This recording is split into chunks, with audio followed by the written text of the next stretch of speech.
This word was given to me on the morning of April 9th, 2025, and I woke up at 4:22 in the morning and jotted that down. And then after I had the word, I flipped to confirmations, and he flipped me immediately to Isaiah 42, and then I also went to Isaiah 24. So I'm going to leave those in the descriptions, and I encourage you to read.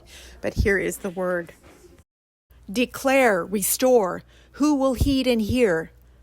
I will, Lord. I will say restore. What would you say with it? What message and what words would you flow alongside?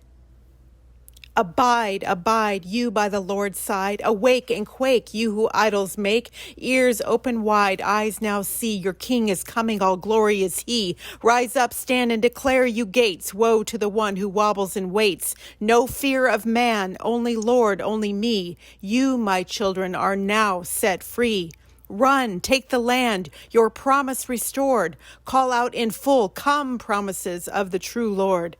Generations of hope, the light never out. Holy wind, light that fire, rise up and shout.